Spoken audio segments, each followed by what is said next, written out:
As we told you earlier in the news, the Government of Canada and the President of Inuit Tapiriit Kanatami are calling for the resignation of the head of the Sea Shepherd Conservation Society. Paul Watson has been quoted in newspapers strongly opposing the harvest of more than 600 trapped narwhal near Pond Inlet. ITK President Mary Simon says Paul Watson's comments are unacceptable. She joins me now from our studio in Quebec City. Mary, thank you for talking with me today. You're very welcome. So tell me about why you're calling on Watson to resign.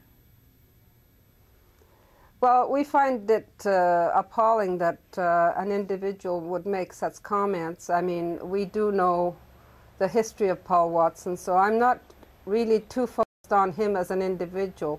But what's happening right now is an illustration of a wider issue that we have to face, and that is the challenge that is happening with the seal hunt, the polar bear, and now with the narwhal. These are issues that are reflecting a broader view out there coming from the animal rights organizations and groups, and this will have a long-term impact on our livelihoods.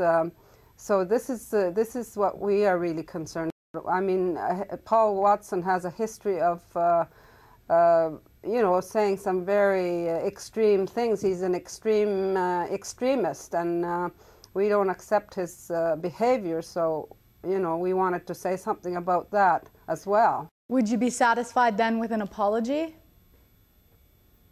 Well, we don't accept really anything except to say that people that don't understand our way of life and don't understand the relationship we have historically between humans and our harvesting practices and with the animals should not put their nose into our business. I think we have a track record for thousands of years of being both environmentalist and sustainable harvesting.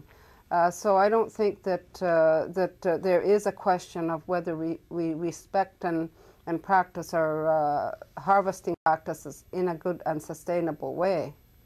And Mary, you mentioned people not understanding, and life here in the north is very different, especially for people who have always lived off the land. So how difficult is that struggle to educate people then?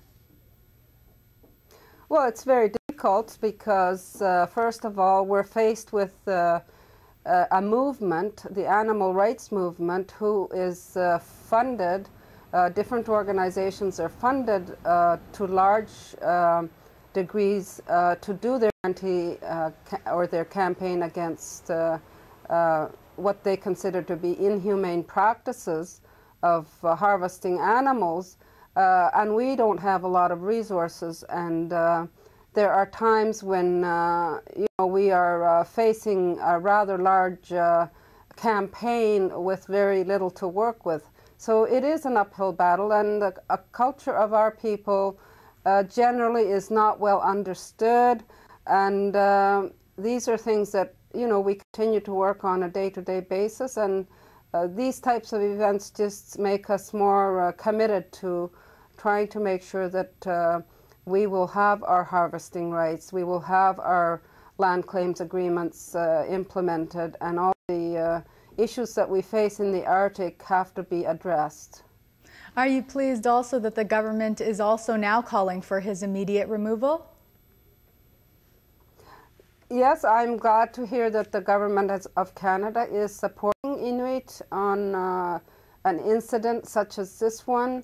I think that, you know, we have to look into what happened during that period, not so much against anything that the hunters did, but in fact, are there issues related to the reasons why so many narwhals were caught in the sea ice that was, you know, that they weren't supposed to have been there. So these are things that, you know, that may have circumstances that are not like really there and obvious, but maybe there are circumstances that need to be looked into. Thank you again, Mary, for talking with me today. You're welcome.